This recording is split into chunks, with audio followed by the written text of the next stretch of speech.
মধ্যপ্রাচ্যের আকাশে বাড়ছে উত্তেজনা। ইরান নাকি প্রস্তুত একটি বড় সামরিক পদক্ষেপের জন্য, যার লক্ষ্য হতে পারে ইসরায়েল। তেহরান থেকে পাওয়া সামরিক সূত্রগুলো ইঙ্গিত দিচ্ছে দেশটি তাদের আঞ্চলিক প্রতিরক্ষা ও আক্রমণাত্মক ইউনিটগুলোকে সর্বোচ্চ সতর্কতায় রেখেছে।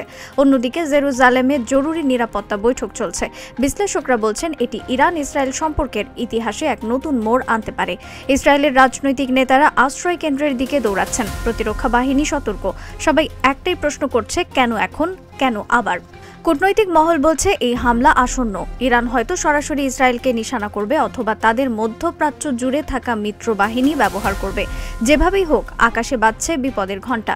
ইরান বলা হচ্ছে প্রস্তুত করেছে উচ্চ নির্ভুলতা সম্পন্ন ক্ষেপণাস্ত্র, যেগুলো মুহূর্তেই লক্ষ্যবস্তুতে আঘাত হানতে পারে। আর এই প্রস্তুতি এমন সময়ে যখন উৎসব ঘনিয়ে এসেছে, যে সময়ে ইসরায়েল সাধারণত উৎসবের আবহে থাকে। বিরোধী দলীয় নেতা সতর্ক করে বলেছেন উৎসবের সময় নাগরিকদের আশ্রয় কেন্দ্রের কাছেই থাকা উচিত। তার দাবি, গত জুনের যুদ্ধের পর ইরান থেমে থাকেনি, বরং দ্রুত ঘুরে দাঁড়িয়ে প্রতিশোধের প্রস্তুতি নিচ্ছে। তার পোস্টে তিনি লিখেছেন, যারা মনে করছে সংঘাত শেষ তারা ভুল করছে। তবে প্রতিরক্ষা কর্মকর্তারা তার বক্তব্যকে অবাস্তব ও দায়িত্বহীন বলেছেন। তাদের আশঙ্কা, এই ধরনের কথা ইরানকে ভুল বার্তা দিতে পারে, যেন ইসরায়েল আক্রমণের প্রস্তুতি নিচ্ছে। আর এতে ইরান আগে থেকেই পাল্টা হামলায় যেতে পারে। সরকার এখনও আনুষ্ঠানিকভাবে কিছু বলেনি। সম্ভবত তারা চান না এই মন্তব্যকে অতিরিক্ত গুরুত্ব দিতে। কিন্তু লাইবারম্যানের কথা যে ইসরায়েলি রাজনীতিতে আলোড়ন তুলেছে তা স্পষ্ট। জুন মাসের সেই যুদ্ধের কথা মনে আছে? তখন ইসরায়েল হামলা চালিয়েছিল ইরানের পারমাণবিক কেন্দ্র ও সামরিক স্থাপনায়। প্রতিক্রিয়ায় ইরান আকাশ ভরে উড়িয়েছিল ড্রোন ও ব্যালিস্টিক ক্ষেপণাস্ত্র। মাত্র 24 ঘণ্টায় যুদ্ধের আগুন ছড়িয়ে পড়েছিল বহু শহরে। 2 দিন পর যুক্তরাষ্ট্র যোগ দেয়, ইরানের 3টি গুরুত্বপূর্ণ স্থাপনায় বোমা বর্ষণ করে।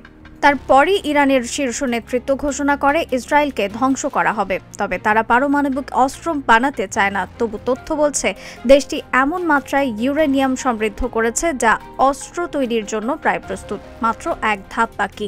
এই আশঙ্কায় পশ্চিমা দেশগুলো আবারও সক্রিয় হয়েছে। জাতিসংঘের স্ন্যাপব্যাক নিষেধাজ্ঞা পুনর্বহাল করে তারা ইরানের উপর পুরনো অর্থনৈতিক চাপ ফিরিয়ে এনেছে।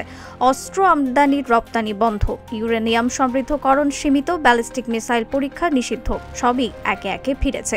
ইরানের শীর্ষ কর্মকর্তাদের জন্য আরোপিত হয়েছে আন্তর্জাতিক ভ্রমণ নিষেধাজ্ঞাও। রাশিয়া ও চীনের আপত্তি সত্ত্বেও এই সিদ্ধান্ত কার্যকর হয়েছে। ফলাফল, মধ্যপ্রাচ্যের আকাশে নতুন এক অনিশ্চয়তার মেঘ। অনেক বিশ্লেষক মনে করছেন এই নিষেধাজ্ঞা ইরানকে আলোচনায় ফিরিয়ে আনতে পারে, কিন্তু একই সঙ্গে চাপ তাকে আরও কঠোর অবস্থানে ঠেলে দিতে পারে।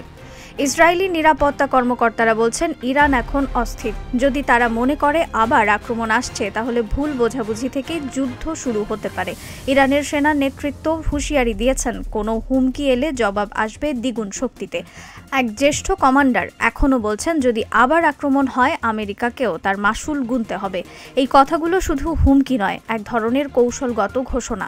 ইরান জানাতে চায় তারা প্রস্তুত কেবল নিজেদের জন্য নয়, আঞ্চলিক ভারসাম্য রক্ষার জন্য।